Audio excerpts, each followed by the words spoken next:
Now one of these days I'll wake up tired of the life I'm living and feel inspired to get off my ass and be on my way.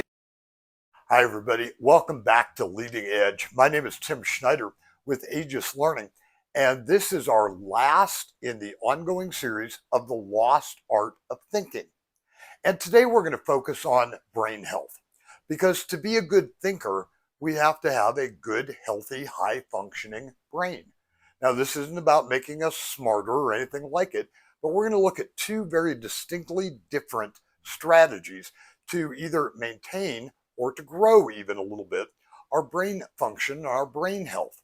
Now, the first one is kind of an easy one, and that is about practicing all of the thinking models that we've talked about using up until now.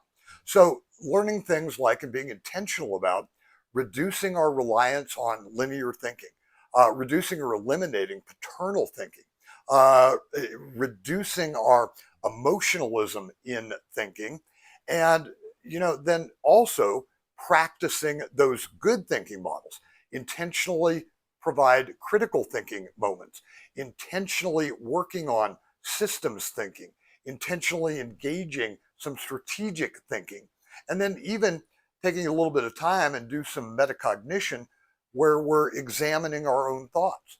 The second strategy we're going to use is a little bit of, kind of some brain gymnastics, some brain exercise, if you will, because the brain is an organ, a muscle, if you will, like any others. It has to work to stay at top peak efficiency. So a couple of things that I've done and coached others to do. One of them is kind of a fun one, or maybe it's kind of nerdy fun.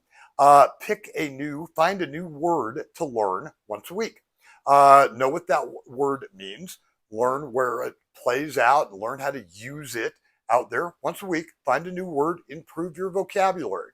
Second one that I really enjoy, and you can push back and tell me what a waste of time it is, but I've got a couple of puzzle games on my phone. And, as long as I don't spend hours doing it, it's that little bit of stimulation and challenge of solving a problem, converting a visual problem into a solution, and then, using the mechanical skills to move things around. It's a great way to keep your brain functioning. And then the third and final little piece of this is something you've heard from me before. I've certainly encouraged us to do it before, and that is read. Reading's a little different than watching. It's a little different than listening. It engages different parts of our brain at the same time. So, and it doesn't have to be some, great classic like Homer's Odyssey or something like that. It certainly doesn't have to be a textbook, but read something. Take 10, 15 minutes a day or a little longer if you can, and devote to read. You don't have to do something cover to end, but just read every day. It is a great stimulating and brain growth tool. Now, next time we're together, I'm really excited about this.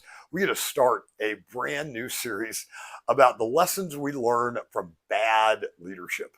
We've talked about, toxic environments and stuff before, but our bad leaders teach us stuff, and we're going to go down that path and see what we can learn.